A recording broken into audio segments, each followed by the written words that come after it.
Hello everyone, welcome back to Fundamentals of Shorthand Writing or Sten 1. Now we are already in our 11th video.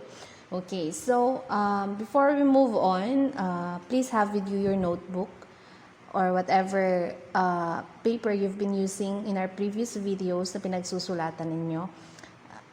And also your ball pen so that you will write with me. You must write with me. Whatever I write here in this video, please try to write it also in your notebook. Okay, para ma-practice po natin yung inyong skill in writing using shorthand writing. Okay, so let's proceed. In our last video, meron po kayong, ang atin pong diniscuss doon is yung mga brief forms, brief form phrases, brief form derivatives. And we're going to continue on those. Okay, so as you can see here in our screen, nandito yung mga I know, we know. So these are also brief form phrases. Pag sinabi natin brief form phrases, inuulit ko po, these are combination of brief form words. Okay, so when you say brief form words, di ba, yun yung mga pinaliit na strokes ng mga words. Kasi nga masyado silang madalas kong gamitin in English language, kaya siya ginawan ni Greg Steno ng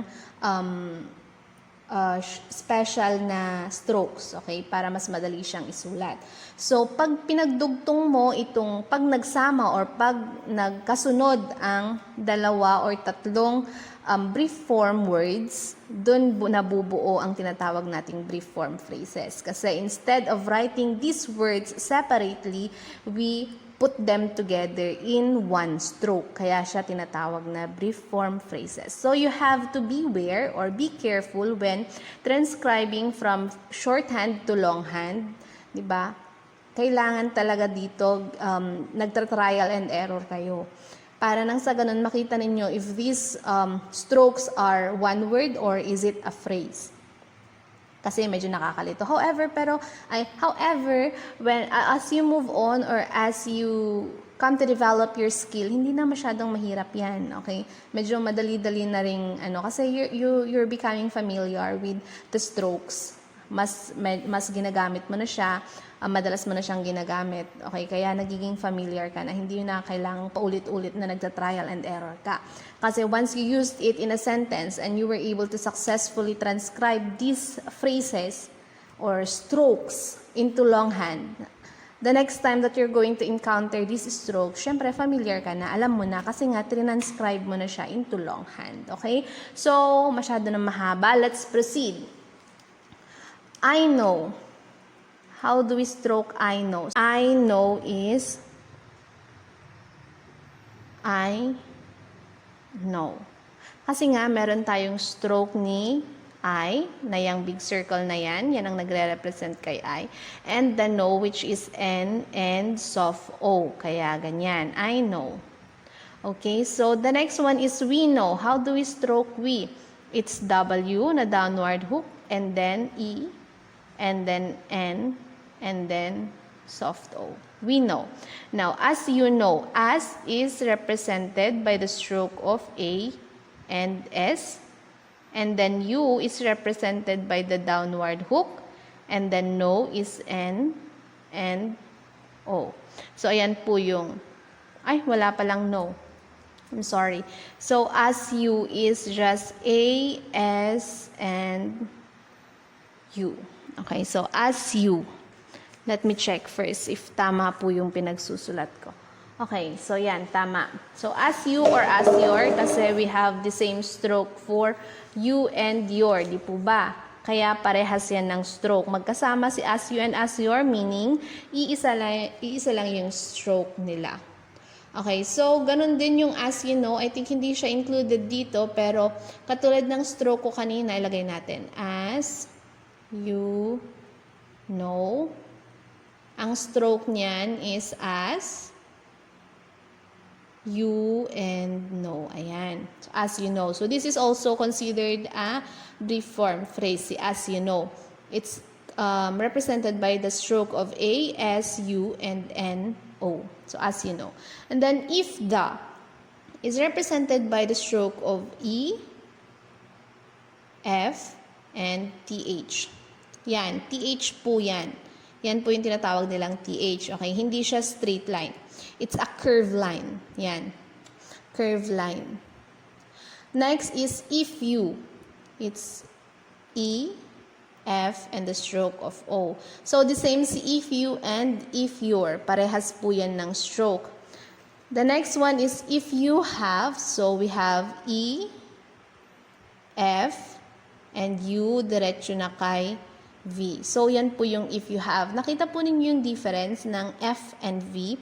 Dapat po palaging mas mahaba si V and F. Dapat kitang-kita po yan. Nang sa ganon, maiwasan po ninyo ang magkamali when you're going to transcribe it to longhand. Okay? So, we have the next one. If you are is represented by E, F, U, and R. So, yan po yung stroke natin ng if you are. And then we also have if you will. So, parang parehas lang sila ng if you are, pero mas mahaba nga lang kasi will is represented by the L, which is the longer R stroke. Okay? So, when you say if you will, it's going to look like this kapag in-stroke ninyo yan ng shorthand. You will. Yan. Nakita po ninyo yung difference. So, si R, mas maliit or mas short. And then si L is longer. Dapat kitang-kita po yan. Inuulit ko para maiwasan ang pagkakamali when you're going to transcribe it to shorthand. Okay, now if you can. So, can is represented by the K stroke. So, paano siya i-stroke when the word is if you can or the phrase is if you can. So, I or E, F, U, can. So, nakita po niyo yung difference ng U and can. U is represented by the downward hook and then can is represented by the K stroke. So, ibig sabihin, mas malaki po or mas mahaba po si K kesa kay U. Okay, now next is if you cannot. So, cannot is represented by the stroke of K and N. So, ang if you cannot, ganito ang magiging itsura niyan pag na-stroke na in shorthand. If you cannot. Okay, nakita po ninyo yung difference. Ayusin po natin. If you cannot. So, if E, F, U, can, and not. Okay, not is represented by the N stroke. Parehas si not and in, di ba? Parehas na N ang nagre-represent sa kanila or yung N stroke. Now, next is we are. So, we have the downward hook for W and the small circle for E, that's we, and then the R for R. So, that's we are. Di ba? Dali. Now, I need. I is represented by the big circle and need is N-E-D. Okay, so mas mahaba yan ha, mas habaan niya. Ayusin natin. Baba natin ng konti. So, A, N, E, D. Need. Hindi halata. Sorry. So, it's A, N, E, D. Okay, so straight line lang yan. Nag-malfunction tong aking ballpen. Erase natin yan. Yan. Okay, so that's I need. Straight line po yun ha. Makikita naman po, di ba halata naman na mas malaki yung A kesa dun sa E. So that's I need. It's A, it's I, or the big circle, and then N, and E, then D. That's I need. Next is I do. So, yung I do, meron tayong big circle, and then yung ating letter D, and then yung ating U, which is represented by the downward hook. Okay, so yan yung I do. Now, do not. So, we have letter D, stroke of D, and then yung downward hook, and then not, which is represented by our letter N, stroke. Now, I do not. So, dagdagan mo na lang ng I yon, which is represented by our big circle, letter A, and then D, and then U, and then N. So, this is the stroke for I do not. Ganyan po yung itsura. Now, next, we have we do. We is represented by the downward hook for W, and then E, small circle. And then D, diretso po yan, slanting line, and then U. Ayusin po natin. So, we do W, E, D, U. We do. Now, do you. So, the, uu, and uu ulit. Yan po yung do you. Okay, now, do you know? So, do you know? Diba? Madali na lang. Now, next is to you. So, the same with do you, however, yung T natin is a stroke smaller than the D stroke. So, kalahati lang, halfway. Ayan. To you. Now, to take. To take. Now, take note, itong ating to and take are not brief forms. However, they are usually put together kasi or magkasama sila most of the time. So, that's why meron nga tayong kasabihan na there is always an exemption to the rule. Therefore, itong si to take yon. This is an exemption to the rule. Though it is not a brief form, pero a brief form, walang brief form word dun sa to take na phrase, pinagsama pa rin sila kasi nga they are usually together. Okay, so ayan. Kaya yan nagsama sila. Now, on our. So we have O, on, and then our is R. That's on our. Now, next we have for hours. So, for is represented by the stroke of letter F. And then, hour is represented by R. Diretso lang po yan ha. So, yung 4 hour po natin, check ko lang po, baka magkamali. Yung ating 4 hour is, di ba yung tinatawag natin na blend? O hindi pala siya biniblend. Okay, so hindi pala siya biniblend. So, it's represented by the F stroke and the R stroke. Ayan, that's 4 hour. Ulitin po natin. F and R. 4 hour. Next, we also have we are not. So, we, and then are, and then not. Next is we need. So, we, and then N, and then E, and then D. We need. And then on it is represented by O, N, and T. On it. Okay, so that's our first batch of brief form phrases. Ayan. Anyway, you can backward, di ba? Pwede naman yung i-backward or i-forward ang video na to. If you were not able to follow through anything here in this set of brief form phrases, pwede naman ninyong ulitin. Okay, so now let's move on to our next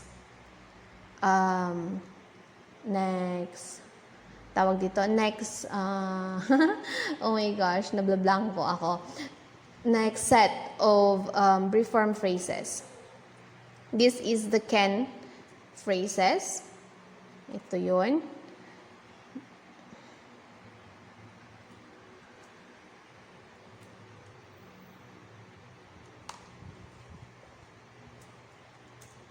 So we have, the can phrases. Okay, so let's move on. I can. When you say I can, it's represented by the I stroke, which is a big circle, and can, which is a curve, downward curve. Downward curve, which is the stroke for letter K. Okay, so now we move on to the next one. Can you? It's K and uu. U is represented by the downward hook, right? Kaya pag sinabing can you, ganyan yung magiging itsura ng stroke. Now we move to we can. So W, downward hook, E, and can. Yan. Now we can be. So we can be, which is represented by the B stroke. So diretso lang yan. Ulitin po natin. So we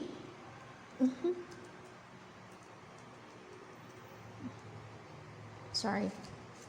Okay, so we can be, we can be.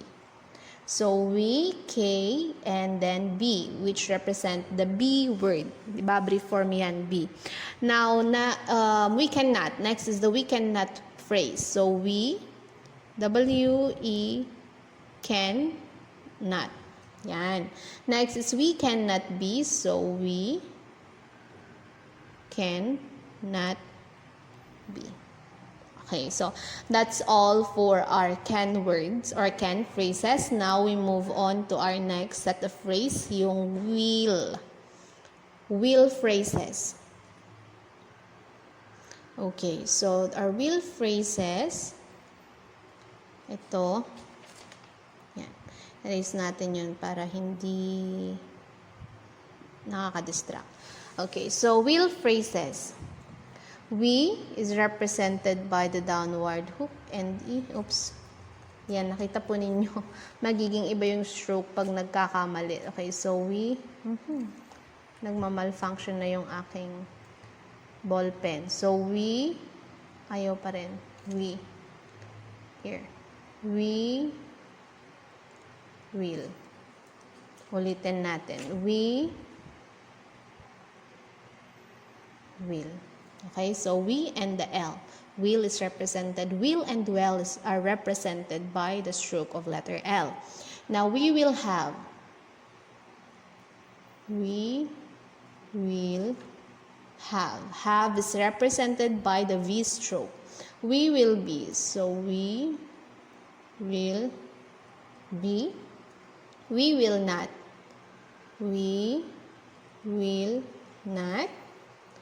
We will not have. We will not. Oops, sorry. B pala yun. So, we will not have. And then, we will not be. So, we will not be. Okay, so that's it for our we, will, or will phrases. Now, let's move on to would phrases. So, would is, the word would is represented by the D stroke, right?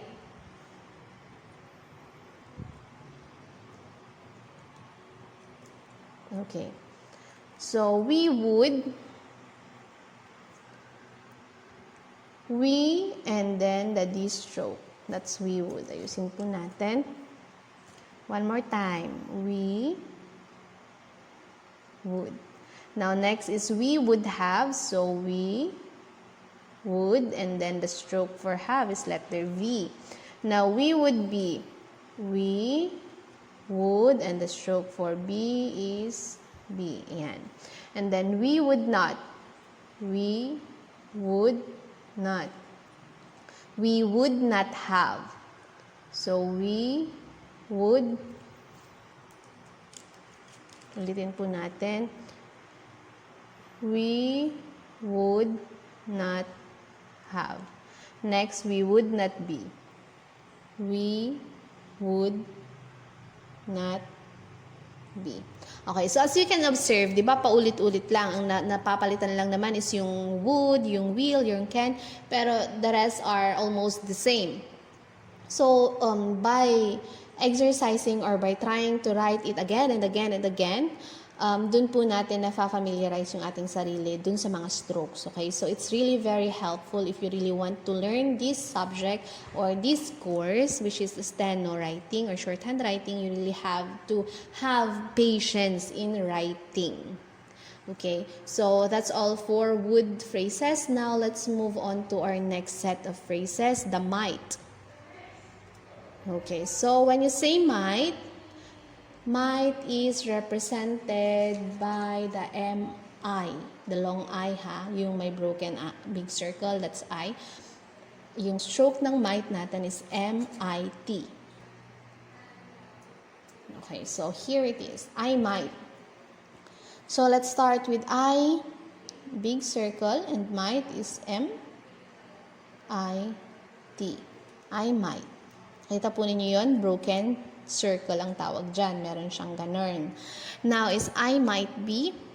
I, M, I, T, and then B. I might be. Next is we might. So we, alam na natin yan. And then might. Yan. Now we have. We ulit. We already know that.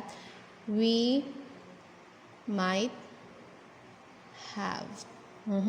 Now, we might be. So, we might be. You might be. So, you is represented by our downward hook. And then might. And then be. Now, you might have. You might have. Next is we may be. We may is M and A. Oops, I'm sorry. Wrong. B pala yung susunod. Okay, so ito yung sinasabi ko na kapag ka yung susunod na stroke is pababa, dapat yung circle mo nasa taas. Nasa taas. Okay, so we may be is stroke as we may be. Tama po ba? Yeah, that's correct. Okay, now next is we may have. So we may have. Hindi ba? O, dumadali na po kung paano magsulat. Natututo na po tayo. Okay? So, ayan. I would only like to explain here again kung paano nga ba natin madidistinguish kung nasa taas ba or nasa baba ang ating circles. Okay? So, meron di ba tayong mga strokes? Okay? So, let's start with the sleeping lines which are M and N. Yan. Kung ang circle, ito yung before the circle ha. These letters or these strokes are before the circle. It's a sleeping line. Before the circle is a sleeping line. Now, after the circle is a slanting line, pataas. It's an upward slanting line, so meaning pataas. Now, our circle should stay down. Kung pataas. Like, for example, mad. Mad. Another is need. Okay, nasa baba ang circle kapag ka ang susunod na stroke in our letter or in our circle is an upward stroke, nasa baba yung circle. Kapag ang stroke before the circle are the sleeping lines, which are the M and N. Okay, naiintindihan po ba ninyo? So, before our circle is a sleeping line, and after our circle is upward stroke, therefore, the circle should stay down. Malinaw po. However, if the circle, nasa ano pa rin po tayo, as forward sleeping line pa rin po tayo. If after the circle, the stroke is downward, the circle should stay up. Okay? Ayan. For example, mab. Meron bang ganun? Mab. Okay, so this is the before stroke is a sleeping line or yung forward sleeping line. And then the after stroke is, what's this? It's a downward stroke. Therefore, your circle should stay up. Nakita po ninyo yung difference? Okay, ganyan po yung kung paano natin lalagay yung ating mga circles. So, if before your circle stroke is a sleeping line and after it is an upward stroke, therefore your circle should stay down. However, or but, if your if before your circle is a sleeping line and after it is a downward stroke, therefore your circle should stay up. Okay, tulad netong maybe, may have. Okay, pababa kasi yung kanilang susunod na stroke kaya yung circle nasa taas. Okay, so yun po, dun po ninyo madidistinguish. And one more is, kapag ka naman parehas na forward sleeping lines, yung ating before and after, nasa baba po yung ating circle. For example, the word man. Oh, diba? This is a sleeping line and this is also a sleeping line. So before and after your circle are sleeping lines. Therefore, your circle should stay down. Okay po? Okay, so that's it. Pero take note na this is what I've discussed or itong kung paano ko ay yung mga diniscuss ko kung saan yun yung ilalagay yung sleeping line. Ang letter or ang stroke before it is a sleeping line. Ang gulo, no? Okay, ulitin ko po. Yung stroke before your circle are sleeping lines. Dito sa diniscuss ko na to, itong tatlong position. Sleeping lines lahat yang before nung circle. Now, let's move on. Paano naman kapag ang stroke natin is a curved line na pataas? For example, the stroke for letter R. Diba, letter R? Ayan. Okay. So, kung ang stroke natin is letter R, kasi di ba meron tayong dalawang curve line, meron tayong yung ganyan naman, and then meron naman tayong nakataas, meron tayong nakababa. So, let's focus on yung nakababa. So, when your stroke, usually ito nasa taas or ayan, ganyan. For example, real. Ayan. Real. So, ito yung real. Nasa loob mo yung circle. Ganon din kapag for example, read. So, read, nasa loob pa rin yung circle. Diba? Upward na yung ating stroke na kasunod nung circle. However, parehas pa rin na nasa loob. Ganon din naman kapag pababa. Ayan. Reach. This is reach. So, pababa pa rin. Kahit na nasa baba, nasa loob pa rin nung circle nasa loob pa rin nung curve line ang circle natin. So, there's no difference. Kung kailan lang magkakaroon ng difference is kung mag-change route or mag-change ng, di ba sinabi ko meron tayong ganun din. So, for example, the word like, nasa baba na yung ating circle kasi nga hindi na upward pa rin yung curve na susunod kundi downward na. Kaya yung ating I nasa baba. Okay, nakita po ninyo yung difference. Kapag nag-change lang kung naging downward lang, tsaka ka lang mag-change ng placing mo ng circle kung yung susunod dun sa curve circle mo is a curve line or a downward curve line. Okay, so dun ka lang mag-change. Nakita po ninyo. So, ayan. Even if the next one is slanting, straight sleeping line, forward sleeping line, the same pa rin po na nasa loob yung ating circle. Nakita po ninyo?